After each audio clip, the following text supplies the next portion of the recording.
ರಾಜ್ಯಪಾಲರ ಭಾಷಣ ಬ್ರಹ್ಮಾಸ್ತ್ರ ಆಯ್ತಾ ಅನ್ನುವಂಥದ್ದು ಈಗಾಗಲೇ ರಾಜ್ಯಪಾಲರು ಮಾಡಿದಂತಹ ಭಾಷಣ ಇದನ್ನ ಬಿಜೆಪಿ ಟೀಕೆ ಮಾಡಿದೆ. ರಾಜ್ಯಪಾಲರಿಂದ ಸರ್ಕಾರ ಸುಳ್ಳು ಹೇಳಿಸಿದೆ. ಇದೇ ವಿಚಾರವನ್ನ ಇಟ್ಕೊಂಡು ಆಡಳಿತ ಪಕ್ಷದ ವಿರುದ್ಧ ಮುಗಿಬೀಳುವಂತಹ ಸಿದ್ಧತೆಯನ್ನ ವಿಪಕ್ಷ ಮಾಡಿಕೊಂಡಿದೆ. ಇವತ್ತು 2ನೇ ದಿನದ ವಿಧಾನಮಂಡಲ ಅಧಿವೇಶನ. ಇವತ್ತು ರಾಜ್ಯಪಾಲರ ಭಾಷಣದ ಮೇಲೆ ಚರ್ಚೆ ಆಗುತ್ತೆ.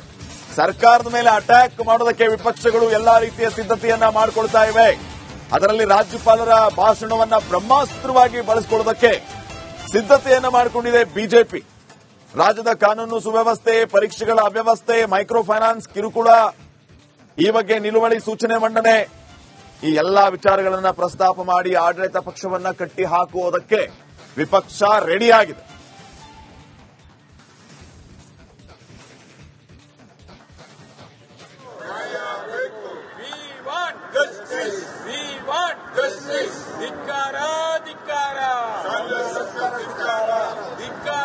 ಈ ಎಲ್ಲಾ ವಿಚಾರಗಳ ಬಗ್ಗೆ ಇನ್ನಷ್ಟು ಮಾಹಿತಿಯನ್ನ ನೀಡುತ್ತಾರೆ ಪ್ರತಿನಿಧಿ ವಿಜಯ್. ಈಗ ನೇರ ಸಂಪರ್ಕದಲ್ಲಿ ಜಾಯಿನ್ ಆಗ್ತಿದ್ದಾರೆ. ವಿಜಯ್, ಗಮನಿಸ್ತಾ ಇದ್ದೀವಿ ವಿಪಕ್ಷಗಳಿಗೆ ಆಡಳಿತ ಪಕ್ಷವನ್ನ ಕಟ್ಟಿ ಹಾಕೋದಕ್ಕೆ ಈಗ ಅನೇಕ ರೀತಿಯ ವಿಚಾರಗಳಿದೆ.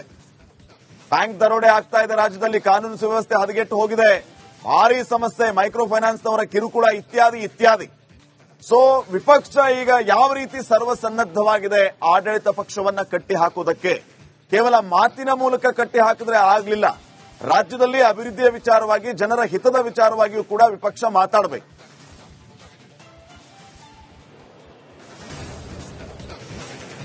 ಶ್ರೀಪಾದ್, ಸದನ ಇಂದಿಗೆ 2ನೇ ದಿನ ಆರಂಭ ಆಗಿರುವಂತದ್ದು.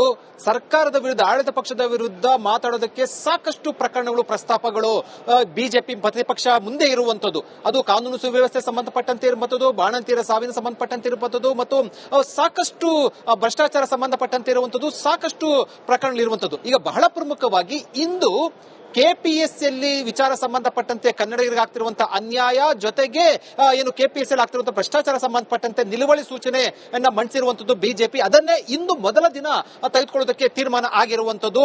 ಇದು ಪ್ರತಿಪಕ್ಷ ಮತ್ತು ಆಡಳಿತ ಪಕ್ಷ ನಡುವಿನ ವಾಕ್ಸಮರಕ್ಕೆ ಕಾರಣ ಆಗುವಂತೆ ಎಲ್ಲಾ ಸಾಧ್ಯತೆ ಇರುವಂತದ್ದು. ಜೊತೆಗೆ ಗುತ್ತಿಗೆದಾರರ ಸಂಘ ಈಗಾಗಲೇ ಕೂಡ ನಿನ್ನೆ ಗಂಭೀರ ಆರೋಪ ಮಾಡಿರುವಂತದ್ದು 40% ಹೆಚ್ಚು ಏನು ಭ್ರಷ್ಟಾಚಾರ ಇದೆ ಅಂತ. ಇದೇ ವಿಚಾರ ಈಗ ಪ್ರತಿಪಕ್ಷ ಬಿಜೆಪಿಗೆ ದೊಡ್ಡ ರಾಜಕೀಯ ಅಸ್ತ್ರವಾಗಿ ಸಿಕ್ಕಿರುವಂತದ್ದು. ಈಗಾಗಲೇ ಕೂಡ ಸದನ ಆರಂಭ ಆಗಿರುವಂತದ್ದು. ಏನು ಬಿಸಿನೆಸ್ ಪ್ರಕಾರ ಎಂದಿನಂತೆ ಕೂಡ ಏನು ಈಗ ಪ್ರಶ್ನೋತ್ತರ ಕಲಾಪ ನಡೀತಾ ಇದೆ. ಅದಾದ ನಂತರ ಏನು ನಿಲುವಳಿ ಸೂಚನೆ ಸಂಬಂಧಪಟ್ಟಂತೆ ಪ್ರತಿಪಕ್ಷ ಬಿಜೆಪಿ ಪಟ್ಟಿ ಹಿಡಿಯುವಂತಹ ಸಾಧ್ಯತೆ ಇರುವಂತದ್ದು. ಈ ಚರ್ಚೆ ಸಂದರ್ಭದಲ್ಲಿ ಸರ್ಕಾರದ ವಿರುದ್ಧ ಕಟ್ಟಿ ಹಾಕೋದಕ್ಕೆ ಬಿಜೆಪಿ ಮತ್ತು ಜೆಡಿಎಸ್ ಎರಡೂ ಕೂಡ ಜಂಟಿಯಾಗಿ ಹೋರಾಟ ಮಾಡೋದಕ್ಕೆ ತೀರ್ಮಾನ ಆಗಿರುವಂತದ್ದು. ಒಂದೊಂದು ಬಹಳ ಸ್ಪಷ್ಟ, ಈ ಬಾರಿ ಸದನದಲ್ಲಿ ಸಾಕಷ್ಟು ದೊಡ್ಡ ಮಟ್ಟದಲ್ಲಿ ಸರ್ಕಾರದ ವಿರುದ್ಧ ಮುಗಿಬಿಡುವುದಕ್ಕೆ ಸಾಕಷ್ಟು ಪ್ರಕರಣಗಳನ್ನ ಚರ್ಚೆ ಸಮೇತ, ಅಂಕಿಅಂಶಗಳ ಸಮೇತ ಪ್ರತಿಪಕ್ಷ ಬಿಜೆಪಿ ಸನ್ನದ್ಧಾಗಿರುವಂತಹ. ರಾಜ್ಯಪಾಲರ ಭಾಷಣ ಬ್ರಹ್ಮಾಸ್ತ್ರ ಆಯ್ತಾ ಅನ್ನುವಂಥದ್ದು ಈಗಾಗಲೇ ರಾಜ್ಯಪಾಲರು ಮಾಡಿದಂತಹ ಭಾಷಣ ಇದನ್ನ ಬಿಜೆಪಿ ಟೀಕೆ ಮಾಡಿದೆ. ರಾಜ್ಯಪಾಲರಿಂದ ಸರ್ಕಾರ ಸುಳ್ಳು ಹೇಳಿಸಿದೆ. ಇದೇ ವಿಚಾರವನ್ನ ಇಟ್ಕೊಂಡು ಆಡಳಿತ ಪಕ್ಷದ ವಿರುದ್ಧ ಮುಗಿಬೀಳುವಂತಹ ಸಿದ್ಧತೆಯನ್ನ ವಿಪಕ್ಷ ಮಾಡಿಕೊಂಡಿದೆ. ಇವತ್ತು 2ನೇ ದಿನದ ವಿಧಾನಮಂಡಲ ಅಧಿವೇಶನ.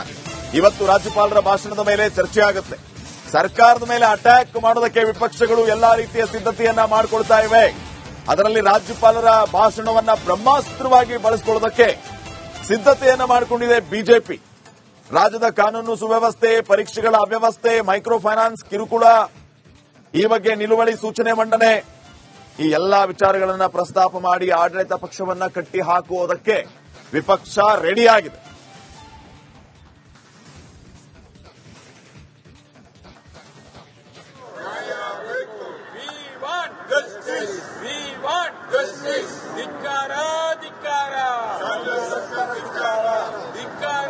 ಈ ಎಲ್ಲಾ ವಿಚಾರಗಳ ಬಗ್ಗೆ ಇನ್ನಷ್ಟು ಮಾಹಿತಿಯನ್ನ ನೀಡುತ್ತಾರೆ ಪ್ರತಿನಿಧಿ ವಿಜಯ್. ಈಗ ನೇರ ಸಂಪರ್ಕದಲ್ಲಿ ಜಾಯಿನ್ ಆಗ್ತಿದ್ದಾರೆ. ವಿಜಯ್, ಗಮನಿಸ್ತಾ ಇದ್ದೀವಿ ವಿಪಕ್ಷಗಳಿಗೆ ಆಡಳಿತ ಪಕ್ಷವನ್ನ ಕಟ್ಟಿ ಹಾಕೋದಕ್ಕೆ ಈಗ ಅನೇಕ ರೀತಿಯ ವಿಚಾರಗಳಿದೆ.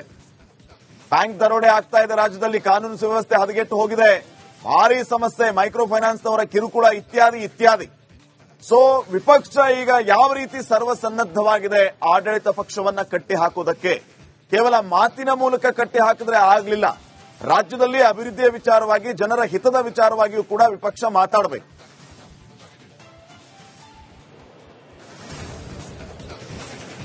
ಶ್ರೀಪಾದ್, ಸದನ ಇಂದಿಗೆ ಎರಡನೇ ದಿನ ಆರಂಭ ಆಗಿರುವಂತದ್ದು. ಸರ್ಕಾರದ ವಿರುದ್ಧ, ಆಡಳಿತ ಪಕ್ಷದ ವಿರುದ್ಧ ಮಾತಾಡೋದಕ್ಕೆ ಸಾಕಷ್ಟು ಪ್ರಕರಣಗಳು, ಪ್ರಸ್ತಾಪಗಳು ಬಿಜೆಪಿ ಪ್ರತಿಪಕ್ಷ ಮುಂದೆ ಇರುವಂತದ್ದು. ಅದು ಕಾನೂನು ಸುವ್ಯವಸ್ಥೆ ಸಂಬಂಧಪಟ್ಟಂತೆ ಇರುವಂತದ್ದು, ಬಾಣಂತಿಯರ ಸಾವಿನ ಸಂಬಂಧಪಟ್ಟಂತೆ ಇರುವಂತದ್ದು, ಮತ್ತು ಸಾಕಷ್ಟು ಭ್ರಷ್ಟಾಚಾರ ಸಂಬಂಧಪಟ್ಟಂತೆ ಇರುವಂತದ್ದು, ಸಾಕಷ್ಟು ಪ್ರಕರಣಗಳಿರುವಂತದ್ದು. ಈಗ ಬಹಳ ಪ್ರಮುಖವಾಗಿ ಇಂದು ಕೆಪಿಎಸ್ಸಿಯಲ್ಲಿ ವಿಚಾರ ಸಂಬಂಧಪಟ್ಟಂತೆ ಕನ್ನಡಿಗರಿಗೆ ಆಗ್ತಿರುವಂತಹ ಅನ್ಯಾಯ, ಜೊತೆಗೆ ಏನು ಕೆಪಿಎಸ್ಸಿಯಲ್ಲಿ ಆಗ್ತಿರುವಂತಹ ಭ್ರಷ್ಟಾಚಾರ ಸಂಬಂಧಪಟ್ಟಂತೆ ನಿಲುವಳಿ ಸೂಚನೆಯನ್ನ ಮಂಡಿಸಿರುವಂತದ್ದು ಬಿಜೆಪಿ. ಅದನ್ನೇ ಇಂದು ಮೊದಲ ದಿನ ತೆಗೆದುಕೊಳ್ಳೋದಕ್ಕೆ ತೀರ್ಮಾನ ಆಗಿರುವಂತದ್ದು. ಇದು ಪ್ರತಿಪಕ್ಷ ಮತ್ತು ಆಡಳಿತ ಪಕ್ಷ ನಡುವಿನ ವಾಕ್ಸಮರಕ್ಕೆ ಕಾರಣ ಆಗುವಂತ ಎಲ್ಲಾ ಸಾಧ್ಯತೆ ಇರುವಂತದ್ದು. ಜೊತೆಗೆ ಗುತ್ತಿಗೆದಾರ ಸಂಘ ಈಗಾಗಲೇ ಕೂಡ ನಿನ್ನೆ ಗಂಭೀರ ಆರೋಪ ಮಾಡಿರುವಂತದ್ದು 40% ಹೆಚ್ಚು ಏನು ಭ್ರಷ್ಟಾಚಾರ ಇದೆ ಅಂತ. ಇದೇ ವಿಚಾರ ಈಗ ಪ್ರತಿಪಕ್ಷ ಬಿಜೆಪಿಗೆ ದೊಡ್ಡ ರಾಜಕೀಯ ಅಸ್ತ್ರವಾಗಿ ಸಿಕ್ಕಿರುವಂತದ್ದು. ಈಗಾಗಲೇ ಕೂಡ ಸದನ ಆರಂಭ ಆಗಿರುವಂತದ್ದು. ಏನು ಬಿಸಿನೆಸ್ ಪ್ರಕಾರ ಎಂದಿನಂತೆ ಕೂಡ ಏನು ಈಗ ಪ್ರಶ್ನೋತ್ತರ ಕಲಾಪ ನಡೀತಾ ಇದೆ. ಅದಾದ ನಂತರ ಏನು ನಿಲುವಳಿ ಸೂಚನೆ ಸಂಬಂಧಪಟ್ಟಂತೆ ಪ್ರತಿಪಕ್ಷ ಬಿಜೆಪಿ ಪಟ್ಟಿ ಹಿಡಿಯುವಂತಹ ಸಾಧ್ಯತೆ ಇರುವಂತದ್ದು. ಈ ಚರ್ಚೆ ಸಂದರ್ಭದಲ್ಲಿ ಸರ್ಕಾರದ ವಿರುದ್ಧ ಕಟ್ಟಿ ಹಾಕೋದಕ್ಕೆ ಬಿಜೆಪಿ ಮತ್ತು ಜೆಡಿಎಸ್ ಎರಡೂ ಕೂಡ ಜಂಟಿಯಾಗಿ ಹೋರಾಟ ಮಾಡೋದಕ್ಕೆ ತೀರ್ಮಾನ ಆಗಿರುವಂತದ್ದು. ಒಂದೊಂದು ಬಹಳ ಸ್ಪಷ್ಟ, ಈ ಬಾರಿ ಸದನದಲ್ಲಿ ಸಾಕಷ್ಟು ದೊಡ್ಡ ಮಟ್ಟದಲ್ಲಿ ಸರ್ಕಾರದ ವಿರುದ್ಧ ಮುಗಿಬಿಡುವುದಕ್ಕೆ ಸಾಕಷ್ಟು ಪ್ರಕರಣಗಳನ್ನ ಚರ್ಚೆ ಸಮೇತ, ಅಂಕಿಅಂಶಗಳ ಸಮೇತ ಪ್ರತಿಪಕ್ಷ ಬಿಜೆಪಿ ಸನ್ನದ್ಧಾಗಿರುವಂತದ್ದು. ರಾಜ್ಯಪಾಲರ ಭಾಷಣ ಬ್ರಹ್ಮಾಸ್ತ್ರ ಆಯ್ತಾ ಅನ್ನುವಂಥದ್ದು. ಈಗಾಗಲೇ ರಾಜ್ಯಪಾಲರು ಮಾಡಿದಂತಹ ಭಾಷಣ, ಇದನ್ನ ಬಿಜೆಪಿ ಟೀಕೆ ಮಾಡಿತ್ತು. ರಾಜ್ಯಪಾಲರಿಂದ ಸರ್ಕಾರ ಸುಳ್ಳು ಹೇಳಿಸಿದೆ. ಇದೇ ವಿಚಾರವನ್ನ ಇಟ್ಕೊಂಡು ಆಡಳಿತ ಪಕ್ಷದ ವಿರುದ್ಧ ಮುಗಿಬೀಳುವಂತಹ ಸಿದ್ಧತೆಯನ್ನ ವಿಪಕ್ಷ ಮಾಡಿಕೊಂಡಿದೆ. ಇವತ್ತು ಎರಡನೇ ದಿನದ ವಿಧಾನಮಂಡಲ ಅಧಿವೇಶನ. ಇವತ್ತು ರಾಜ್ಯಪಾಲರ ಭಾಷಣದ ಮೇಲೆ ಚರ್ಚೆ ಆಗುತ್ತೆ. ಸರ್ಕಾರದ ಮೇಲೆ ಅಟ್ಯಾಕ್ ಮಾಡೋದಕ್ಕೆ ವಿಪಕ್ಷಗಳು ಎಲ್ಲಾ ರೀತಿಯ ಸಿದ್ಧತೆಯನ್ನ ಮಾಡಿಕೊಳ್ತಾ ಇವೆ. ಅದರಲ್ಲಿ ರಾಜ್ಯಪಾಲರ ಭಾಷಣವನ್ನ ಬ್ರಹ್ಮಾಸ್ತ್ರವಾಗಿ ಬಳಸಿಕೊಳ್ಳೋದಕ್ಕೆ ಸಿದ್ಧತೆಯನ್ನ ಮಾಡಿಕೊಂಡಿದೆ ಬಿಜೆಪಿ. ರಾಜ್ಯದ ಕಾನೂನು ಸುವ್ಯವಸ್ಥೆ, ಪರೀಕ್ಷೆಗಳ ಅವ್ಯವಸ್ಥೆ, ಮೈಕ್ರೋ ಫೈನಾನ್ಸ್ ಕಿರುಕುಳ, ಈ ಬಗ್ಗೆ ನಿಲುವಳಿ ಸೂಚನೆ ಮಂಡನೆ, ಈ ಎಲ್ಲಾ ವಿಚಾರಗಳನ್ನ ಪ್ರಸ್ತಾಪ ಮಾಡಿ ಆಡಳಿತ ಪಕ್ಷವನ್ನ ಕಟ್ಟಿ ಹಾಕುವುದಕ್ಕೆ ವಿಪಕ್ಷ ರೆಡಿಯಾಗಿದೆ.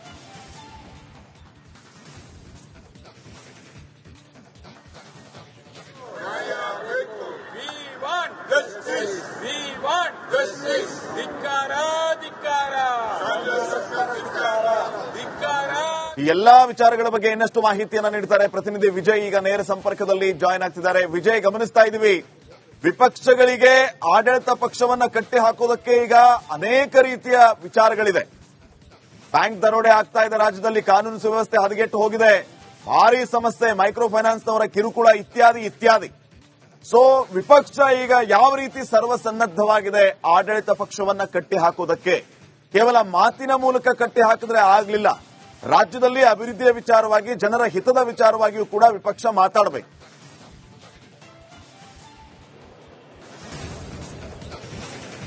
ಶ್ರೀಪಾದ್, ಸದನ ಇಂದಿಗೆ ಎರಡನೇ ದಿನ ಆರಂಭ ಆಗಿರುವಂತದ್ದು.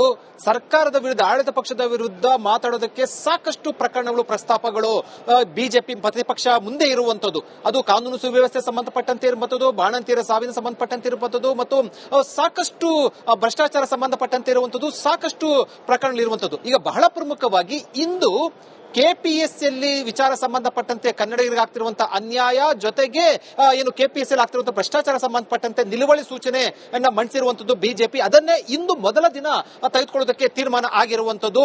ಇದು ಪ್ರತಿಪಕ್ಷ ಮತ್ತು ಆಡಳಿತ ಪಕ್ಷ ನಡುವಿನ ವಾಕ್ಸಮರಕ್ಕೆ ಕಾರಣ ಆಗುವಂತ ಎಲ್ಲಾ ಸಾಧ್ಯತೆ ಇರುವಂತದ್ದು. ಜೊತೆಗೆ ಗುತ್ತಿಗೆದಾರ ಸಂಘ ಈಗಾಗಲೇ ಕೂಡ ನಿನ್ನೆ ಗಂಭೀರ ಆರೋಪ ಮಾಡಿರುವಂತದ್ದು 40% ಹೆಚ್ಚು ಏನು ಭ್ರಷ್ಟಾಚಾರ ಇದೆ ಅಂತ. ಇದೇ ವಿಚಾರ ಈಗ ಪ್ರತಿಪಕ್ಷ ಬಿಜೆಪಿಗೆ ದೊಡ್ಡ ರಾಜಕೀಯ ಅಸ್ತ್ರವಾಗಿ ಸಿಕ್ಕಿರುವಂತದ್ದು. ಈಗಾಗಲೇ ಕೂಡ ಸದನ ಆರಂಭ ಆಗಿರುವಂತದ್ದು. ಏನು ಬಿಸಿನೆಸ್ ಪ್ರಕಾರ ಎಂದಿನಂತೆ ಕೂಡ ಏನು ಈಗ ಪ್ರಶ್ನೋತ್ತರ ಕಲಾಪ ನಡೀತಾ ಇದೆ. ಅದಾದ ನಂತರ ಏನು ನಿಲುವಳಿ ಸೂಚನೆ ಸಂಬಂಧಪಟ್ಟಂತೆ ಪ್ರತಿಪಕ್ಷ ಬಿಜೆಪಿ ಪಟ್ಟಿ ಹಿಡಿಯುವಂತಹ ಸಾಧ್ಯತೆ ಇರುವಂತದ್ದು. ಈ ಚರ್ಚೆ ಸಂದರ್ಭದಲ್ಲಿ ಸರ್ಕಾರದ ವಿರುದ್ಧ ಕಟ್ಟಿ ಹಾಕೋದಕ್ಕೆ ಬಿಜೆಪಿ ಮತ್ತು ಜೆಡಿಎಸ್ ಎರಡೂ ಕೂಡ ಜಂಟಿಯಾಗಿ ಹೋರಾಟ ಮಾಡೋದಕ್ಕೆ ತೀರ್ಮಾನ ಆಗಿರುವಂತದ್ದು. ಒಂದೊಂದು ಬಹಳ ಸ್ಪಷ್ಟ, ಈ ಬಾರಿ ಸದನದಲ್ಲಿ ಸಾಕಷ್ಟು ದೊಡ್ಡ ಮಟ್ಟದಲ್ಲಿ ಸರ್ಕಾರದ ವಿರುದ್ಧ ಮುಗಿಬಿಡುವುದಕ್ಕೆ ಸಾಕಷ್ಟು ಪ್ರಕರಣಗಳನ್ನ ಚರ್ಚೆ ಸಮೇತ, ಅಂಕಿಅಂಶಗಳ ಸಮೇತ ಪ್ರತಿಪಕ್ಷ ಬಿಜೆಪಿ ಸನ್ನದ್ಧಾಗಿರುವಂತದ್ದು.